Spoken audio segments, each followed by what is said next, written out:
বিশ্বকাপের বিশ্বমঞ্চে বাংলাদেশ যুক্তরাষ্ট্রের উদ্দেশ্যে দল দেশ ছাড়বে এরকম সময় নিজের ফেসবুক আইডিতে বাংলাদেশ দলকে শুভকামনা জানিয়ে স্ট্যাটাস দিলেন বাংলাদেশের ক্রিকেটের কিংবদন্তি মাশরাফি বিন মুর্তজা। জাতীয় দলের জার্সি মাশরাফি গায়ে জড়াননি অনেকটা দিন হলো। নিজে যখন মাঠে নামতেন তখন তার দীপ্ত পদচারণা আর বলিষ্ঠ কণ্ঠস্বরে উজ্জীবিত হতেন মাঠে থাকা বাকি ক্রিকেটাররা। তাই মাঠের মাশরাফি একজন সত্যিকারের নেতা হয়েই ছিলেন, আজও আছেন। তাই তো লাল সবুজের দেশ বাংলাদেশের ক্রিকেট দল, যার সাথে আত্মার সম্পর্ক মাশরাফির, তারা যখন বাংলাদেশকে বিশ্ব দরবারে প্রতিনিধিত্ব করতে যাচ্ছেন, মাশরাফি তখন বড় ভাই হয়ে জানালেন শুভকামনা। দূর থেকেই যেন কলারটা উঁচিয়ে দিয়ে বললেন, জিতে এসো বাংলাদেশ। মাশরাফি তার স্ট্যাটাসে লিখেছেন, সাহস সবসময় গর্জন করে না, শুধু দিন শেষে শান্ত কণ্ঠস্বরে বলে আগামীকাল চেষ্টা করব। মাশরাফির এই এক বাক্যের কথাটি যেন বলে দেয়, একদিনে হবে না কিন্তু একদিন নিশ্চয়ই হবে।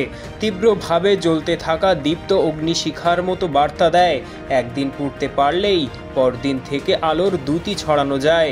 হেরে যাওয়া মানেই সেখানে থেমে যাওয়া নয়, মুখ লুকিয়ে না থেকে আরও কঠোর চিত্তে এক ধাপ এগিয়ে জয় করে নেওয়ার দিনও সামনে আসে। মাশরাফি লিখলেন, go and kill it champs, যার বাংলা অর্থ করলে দাঁড়ায়, যাও এবারে করে দেখানোর পালা। বাংলাদেশের কোটি কোটি মানুষ ক্রিকেটকে ভালোবাসে। বাংলাদেশের জার্সি পরে দলের 11 জন যখন মাঠে থাকে, মাঠের বাইরে তখন সমর্থন জুগিয়ে দোয়া কিংবা আশীর্বাদ করে, গলা ছেড়ে চিৎকার করে বাংলাদেশ বাংলাদেশ স্লোগানের রব তুলে, তখন পাশে থাকে আরও কয়েক কোটি সাকিব, সৌম্য, মুস্তাফিজ, মাহমুদুল্লাহ। এবারে তাদের জন্য অন্তত কিছু একটা করে দেখানোর পালা।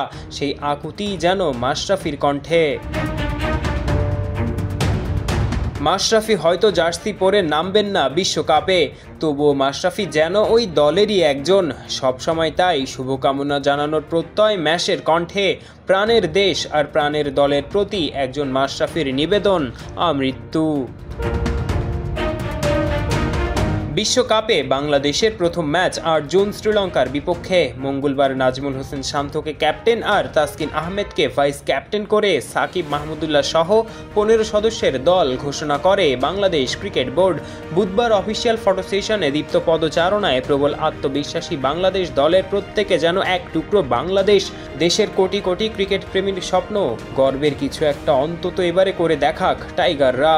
মাশরাফির মতো তাই সবাই চায় করে দেখাক বাংলাদেশ। পারভেজ ইমাম, অন ফিল্ড।